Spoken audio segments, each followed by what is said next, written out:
मशहूर पॉलिटिशियन रणदीप यादव को उसकी कार में बैठे लोहे का राड उसके सर में मारा गया। जब उसका सर फट गया तो 3-4 बंदों ने मिलके उसके सर में मजीद लोहे के राड मारे और उसका गला दबा के उसे कत्ल कर दिया। कत्ल करने के बाद जब उसका मोबाइल चेक किया तो कातिल को मजीद गुस्सा आ गया और उसने सोचा कि इसके टोटे-टोटे करने हैं और करवाने भी अपनी आंखों के सामने हैं। यूं वो रणदीप यादव डेड बॉडी को रेलवे ट्रैक के ऊपर लेके चला गया और पटरी के ऊपर लिटा दिया। ट्रेन आई, उसके चेहरे के ऊपर से गुजर गई और उसकी टांगों के ऊपर से गुजर गई। उसके जिस्म के टोटे हो गए। टोटे होने के बाद अब ये फिर इंतजार कर रहा था और फिर रेल की पटरी के ऊपर दोबारा टोटो को रख दिया और 2 घंटे बाद दूसरी ट्रेन आई और मजीद इसके ऊपर से गुजर गई। मजीद इसके टोटे हुए और ये उसकी लाश को वहां पे फेंक के उसकी गाड़ी एक जंगल में फेंक के वहां से फरार हो गए। आखिर ये कौन लोग थे और इन लोगों ने इस रणधीर यादव को क्यों कत्ल किया, ये जानेंगे आज हम वीडियो में। तो चले जाके वीडियो को शुरू करते हैं। नजरीन, मैं बात कर रहा हूँ रणदीप सिंह यादव की इसके बारे में। इस कहानी की शुरुआत होती है उत्तर प्रदेश के प्रयागराज शहर के नवाबगंज थाना के इलाके मोहम्मदपुरा गांव से। इस गांव में एक बंदा रहता है जिसका नाम रणधीर सिंह यादव है और इसके बाप का नाम राम अभिलाष यादव है और इसकी माँ का नाम रानी देवी यादव है। इसकी बबली बीवी होती है और इसका एक बेटा और 2 बेटियां। नाजरीन, इसे बचपन में ही शौक था पॉलिटिशियन में आने का। यूं 12वीं क्लास पास करने के बाद ये अपने बाप राम अभिलाष को बोलता है कि मैं पॉलिटिशियन में आना चाहता हूँ। इसका बाप कहता है ठीक है और यूं ये पॉलिटिशियन में आ जाता है और 2 दफा अपने गांव की पंचायत का सीट भी जीतता है और इस दफा इसने अपनी बीवी को खड़ा किया होता है और बीवी भी इसकी इस पंचायत की सीट को जीत जाती है और इस दफा इसकी बीवी होती है। नाजरीन, ये घूमने फिरने वाला बंदा है और पंचायत का बंदा है, सियासतदान है। हर दफा इसके दाएं बाएं लोग होते हैं। जब भी ये कहीं पे जाता है 8-10 बंदे इसके साथ होते हैं। इसके पास अपनी गाड़ियां हैं, अपने मेडिकल स्टोर है, जमींदार बंदा है, जमीनें भी इनके पास है और खेती वगैरह भी है। इनके मकान भी अपने हैं जो इन लोगों ने रेंट पर दे रखे हैं। काफी इनके पास पैसा है और काफी इज्जतदार बंदा है ये अपने इलाके में। दूसरी तरफ यहाँ से 11 किलोमीटर दूर तुलसी राम गांव में एक डॉक्टर उदय यादव रहता है। उसकी बीवी का नाम अंजलि है और उसके बाप का नाम भोलेनाथ है। नाजरीन, ये डॉक्टर उदय यादव रंग सिंह का दोस्त है और ये दोनों बचपन के दोस्त हैं और इकट्ठे ही जवान हुए। उसके बाद इस डॉक्टर उदय यादव ने यहाँ पे नेहरू हॉस्पिटल में एक कंपाउंडर की ड्यूटी करना शुरू कर दी और यहाँ पे लग गया। दूसरी तरफ ये रंग सिंह जो था ये पॉलिटिशियन बन जाता है। अब ये है तो कंपाउंडर डॉक्टर है, लेकिन इसको डॉक्टर क्यों बोलते हैं उसके पीछे रीजन ये है कि ये अक्सर लोगों के घर जाके मेडिसिन वगैरह भी दे देता है और हॉस्पिटल से बाहर लोगों को मेडिसिन भी देता है। इस वजह से लोग इसे ज्यादातर डॉक्टर ही बोलते हैं। ये अपनी बीवी के साथ इस तुलसी राम गांव में रहता है और इसके यहाँ इसका एक 8 साल का बेटा भी है। अब आते हैं असल कहानी की तरफ। इस कहानी में आने से पहले मैं आप लोगों को बताता चलूं कि इस डॉक्टर उदय यादव की बीवी अंजलि जो है उसकी इस घटना से 11 दिन पहले मौत हो चुकी है। तो अब जानते हैं उसकी मौत कैसे हुई और ये असल कहानी है क्या। इस रंगदार सिंह की एक रूटीन थी कि ये अक्सर अपने डेरे में रहता जो अपने घर से काफी दूर था। उस डेरे से रात ये 8 बजे अपने घर आता और खाना खाने के बाद फिर अक्सर अपने डेरे में चला जाता। इसकी बीवी बबली जो थी वो अपने माँ बाप के पास मिलने गई हुई थी। इसका बाप जो था वो शाम को इसे खाना जा दे के आ जाता था या ये खुद घर खाने आ जाता था। आज इसका बाप इंतजार करता रहा कि रंग सिंह मेरा बेटा घर आएगा खाना खाने, लेकिन वो खाना खाने नहीं आया। जब इसका बाप इसे फोन करता है कि मैं उसे पूछ लेता हूँ कि अगर उसने नहीं आना तो मैं खाना लेके चला जाता हूँ, लेकिन आगे से राम सिंह जो होता है उसका कॉल ही उसका बेटा अटेंड नहीं करता। वो काफी ज्यादा परेशान होता है और परेशानी की हालत में अपनी बहू बबली को फोन करता है और उसे बताता है कि तुम्हारा शोहर फोन नहीं सुन रहा। वो फोन करती है तो आगे से रंग सिंह जो होता है वो कहता है कि मैं थोड़ी देर में घर आ जाऊंगा, आप लोगों को परेशान होने की जरूरत नहीं है। ये रात 9 बजे का टाइम है। इसके बाद वो अपनी बीवी बबली यादव का भी फोन नहीं सुनता और अपने बाप का भी फोन नहीं सुनता। ये लोग काफी परेशान होते हैं। रात सारी इसे परेशानी में गुजर जाती है। बबली सिंह जो होती है वो वापस आ जाती है अपने घर और बाकी नौकर चाकर और इसके साथ जितने भी घूमने वाले लोग थे उनको बोलती है कि अपने भाई रंगदार सिंह को ढूंढ के लाओ, वो कहीं पे चला गया। जब इसके बाप राम अभिलाष से पूछा जाता है तो वो कहता है कि उसने मुझे बताया था कि ये करीब जो गांव है दुखीपुरा, मैं उसमें पंचायत में जाऊंगा आज और शाम लेट वापस आऊंगा। इसका बोल के वो चला गया था और अभी तक नहीं आया। उस गांव में जाके पूछा जाता है तो गांव वाले कहते हैं पंचायत तो थी लेकिन रंगदार इस पंचायत में आज आया ही नहीं। अब इसकी बीवी काफी परेशान हो जाती है और इसका बाप और इसकी बीवी और बाकी लोग इसके जानने वाले थाने में जाते हैं और एफआईआर जाके दर्ज करवाते हैं कि यहाँ पे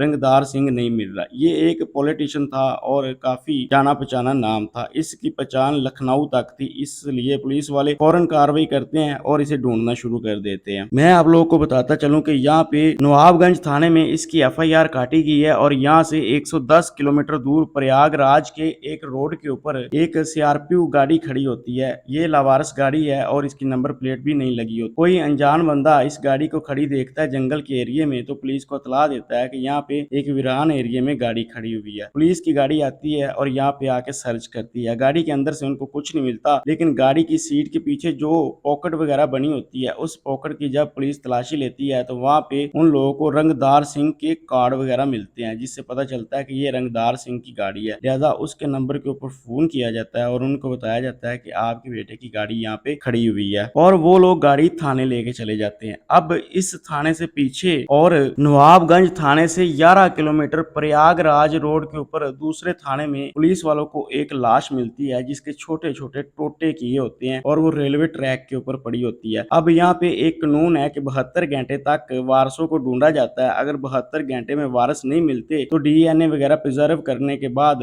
इस डेड बॉडी की अंतिम संस्कार कर दिया जाता है। ये पुलिस भी ऐसे करती है, इनके वारसों को ढूंढना शुरू कर देती है। दाएं बाएं जितने थाने होते हैं सबको इतला दी जाती है कि अगर कोई बंदा गुम है किसी का तो आके लोग हमसे राब्ता करें। चूंकि इसका चेहरा काफी खराब हो चुका था, पहचाना नहीं जा रहा था कि ये की डेड बॉडी है, पुलिस वाले इसे हॉस्पिटल के मुर्दा खाना के हवाले कर देते हैं और अपने काम में लग जाते हैं। अब इधर घर वालों को प्रयागराज से ये गाड़ी तो मिल गई लेकिन उनका बेटा नहीं मिल रहा था। घर वाले काफी परेशान थे कि आखिर हमारा बेटा गया किधर है। जब ये सीसीटीवी कैमरे चेक करना पुलिस शुरू कर देती है, उसकी लास्ट कॉल चेक करना शुरू कर देती है, उसके मोबाइल का डाटा चेक करना शुरू कर देती है और यहाँ पे सीसीटीवी कैमरों में नजर आता है कि वो एक प्रयागराज रोड के ऊपर रावी ढाबे में उसकी गाड़ी रुकी है। जब पुलिस वाले गौर से देखते हैं तो उनको तो कोई समझ नहीं आती, लेकिन जब इस सीसीटीवी की फुटेज इसके बाप राम को दिखाई जाती है तो वो देखते ही पहचान जाता है कि ये तो मेरे बेटे का दोस्त उदय यादव है जो डॉक्टर है और वो जो गाड़ी ड्राइविंग कर रहा है वो साथ मेरा बेटा है। अब पुलिस को फौरन इसके ऊपर शक होता है और पुलिस फौरन भाग के उस डॉक्टर के घर जाती है और आखिरी कॉल हिस्ट्री चेक करती है तो वहां पे एक बंदे का नाम आता है जिसका नाम राम सिंह यादव होता है। पुलिस इस बंदे को भी ढूंढना शुरू कर देती है। पता चलता है कि ये राम सिंह यादव जो है ये भी रंगदार का दोस्त है और डॉक्टर उदय यादव भी रंगदार का दोस्त है। पुलिस वाले इन दोनों के घर जाते हैं, जाके रेड मारते हैं लेकिन आगे ताले लगे होते हैं। जब डॉक्टर उदय यादव के घर के दाएं बाएं जो लोग रहते हैं उनसे पूछा जाता है तो वो कहते हैं कि डॉक्टर ने यहाँ पे शांतिपुरा में एक रेंट के ऊपर मकान ले रखा था, ज्यादातर वहां पे ही रहता था, इस घर में कम ही आता था। पुलिस वाले उस घर में जाके रेड मारते हैं लेकिन वहां पे भी डॉक्टर नहीं होता और ताले लगे होते हैं। अब पुलिस को हैरानगी होती है कि आखिर ये सब लोग किधर भाग गए। पुलिस वाले इनके रिलेटिव के घर भी रेड मारते हैं लेकिन वहां से भी सब लोग फरार हो चुके होते हैं। एक इस डॉक्टर उदय यादव की सास पुलिस के हत्थे चढ़ जाती है। पुलिस 28 अगस्त को उसे पकड़ के थाने लेके आ रही होती है कि रास्ते में एक नाके के ऊपर इन लोगों को राम सिंह यादव जो होता है वो भी शाम के टाइम मिल जाता है। पुलिस उसे भी गिरफ्तार करती है और थाने लेके आ जाती है और इन लोगों से अपने तरीके से पूछ-गूछ करती है। ये लोग पहले तो नहीं मानते लेकिन जब राम सिंह यादव की अच्छे से धुलाई करी जाती है तो वो टूट जाता है और मान जाता है और कहता है कि हमने रंगदार सिंह को कत्ल कर दिया। अब पुलिस वाले पूछते हैं किस किस ने कत्ल किया, कैसे कत्ल किया और क्यों कत्ल किया, सारी स्टोरी हमें सुनाओ। तो वाकया कुछ यूं होता है कि 22 अगस्त को जब ये अपने घर से निकला तो इसको डॉक्टर उदय यादव ने फोन किया कि देखो यार आज हम लोगों ने प्रयागराज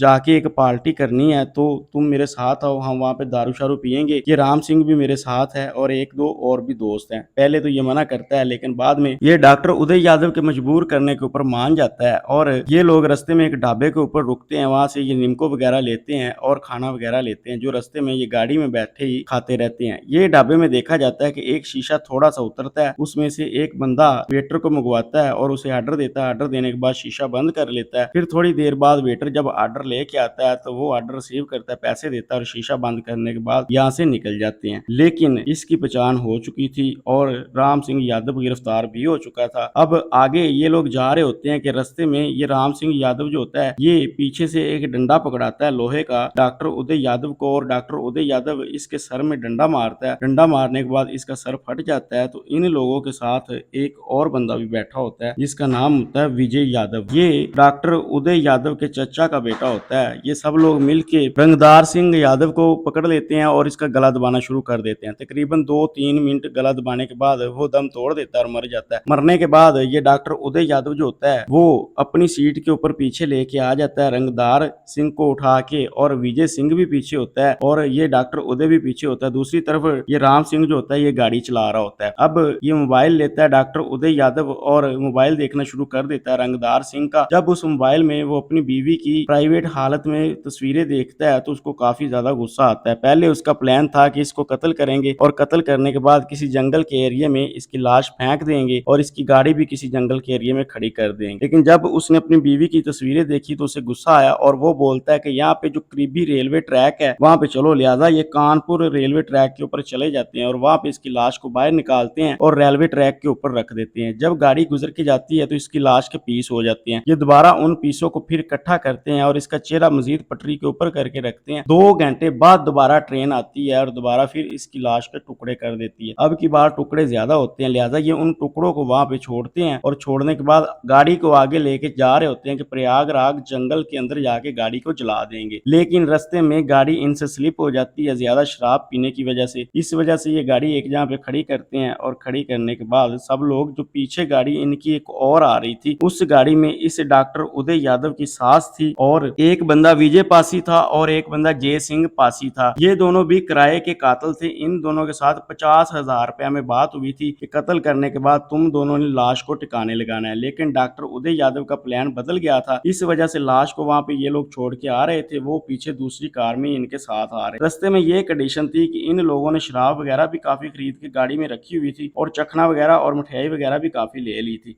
ये रास्ते में रंगदार सिंह को काफी शराब पिला रहे थे कि वो बेहोश हो जाए और खुद भी हल्की फुल्की पी रहे थे। इस वजह से जब वो काफी शराब पी लेता है तो उसे रास्ते में ये भी लगता है कि इस डॉक्टर उदय यादव की सास क्या हमारे साथ कर रही है और ये पीछे वाली गाड़ी क्यों हमारे साथ आ रही। इस वजह से वो वापस घर भी जाना चाहता था, लेकिन डॉक्टर उदय यादव उसे मजबूर करता है कि थोड़ा आगे चलते हैं और चंद्रकोट में जाके पार्टी करेंगे और पार्टी करने के बाद वापस आ जाएंगे। लेकिन ये चंद्रकोट पहुंचते ही नहीं, उससे पहले ही रंगदार यादव सिंह को कत्ल कर देते हैं। अब पुलिस कत्ल की सारी वारदात तो सुन लेती है। वो पूछती है कि आखिर इस डॉक्टर उदय यादव ने और तुमने इस अपने दोस्त को कत्ल किया ही क्यों। तो वो एक स्टोरी सुनाता है। स्टोरी कुछ यूं होती है कि ये डॉक्टर उदय यादव जो होता है इसकी बीवी अंजलि का तल्लक होता है इस डॉक्टर के दोस्त रंगदार सिंह के साथ। वाकया कुछ यूं होता है कि आज वाकया होने से 2-2.5 साल पहले ये रंगदार सिंह इनके घर जाता था और यहाँ पे इस डॉक्टर उदय यादव की बीवी जो थी वो एक कंपाउंडर की बीवी थी, इसलिए वो गरीब लोग थे और इस रंगदार सिंह के पास पैसा था। ये अक्सर पैसा डॉक्टर की बीवी अंजलि के ऊपर लगाता जिससे अंजलि खुश भी होती। इस वजह से इन दोनों का आहिस्ता आहिस्ता तल्लक बन गया और यूं अंजलि लग्जरी लाइफ भी गुजारने लगी। ये महंगे महंगे तोहफे उसे लेके देता और फिक्स अमाउंट भी इसके अकाउंट में हर महीने करवाता और काफी डॉक्टर की हेल्प भी करता, जिस वजह से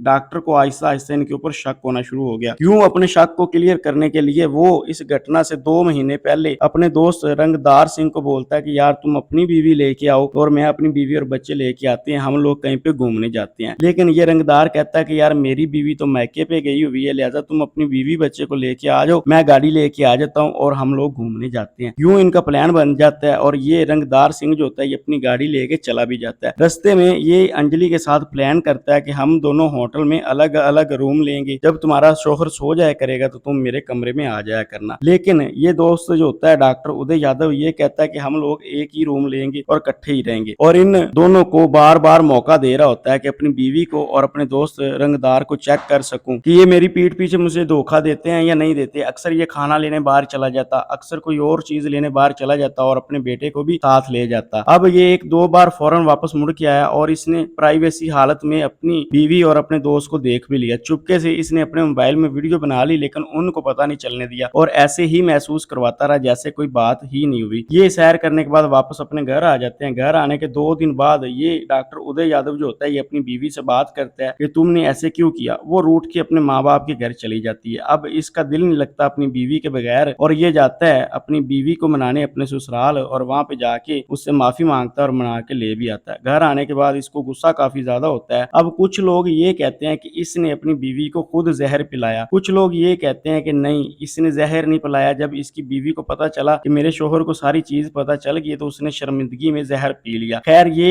एक डॉक्टर था और सरकारी हॉस्पिटल में ड्यूटी भी करता था। इसकी बीवी ने जब ज़हर पी लिया और मर गई, मरने के बाद जब पोस्टमार्टम रिपोर्ट करवाएगी तो उसमें यही चीज़ आई कि इसकी बीवी ने खुद ज़हर पिया है। इसकी बात चल गई, सब लोगों ने इस चीज़ के ऊपर यकीन भी कर लिया। अब जब ये पकड़ा गया और ये सारी वारदात पुलिस के सामने आई तो इसकी बीवी का भी केस खुल गया। उसके ऊपर भी इन्वेस्टिगेशन होगी कि आया उसने खुद ज़हर पिया या उसे पिलाया गया। खैर डॉक्टर ने जब अपनी बीवी को मौत के मुंह में देखा और मरे हुए देखा तो उसने सोचा कि अब मैंने अपने दोस्त से बदला लेना है। इसने मेरा घर खराब किया, मेरी बीवी को सेट किया और दोस्ती का भी ख्याल नहीं रखा। अब मैं 1 महीने के अंदर अंदर इससे बदला लूंगा। और इस चीज का गुस्सा इस डॉक्टर की सास को भी था, इसलिए वो भी इस घटना में शामिल हो गई और उसने ही ये 2 किराए के कातल मिलवाए थे इन लोगों से। और ये उदय यादव जो होता है अपने चचा के बेटे विजय यादव को भी अपने साथ मिला लेता है और यूं ये सब लोग इकट्ठे होकर एक प्लान तैयार करते हैं और प्लान करके ही इस रंगदार सिंह को बाहर मंगवाते हैं कि हम लोगों ने चित्रकूट घूमने जाना है। घूमने के बहाने रास्ते में उसे काफी शराब पिलाते हैं। शराब पिलाने के बाद लोहे का राड उसके सर में मारते हैं। जब उसका सर फट जाता है तो सब लोग उसे पकड़ के उसका गला दबा देते हैं। खैर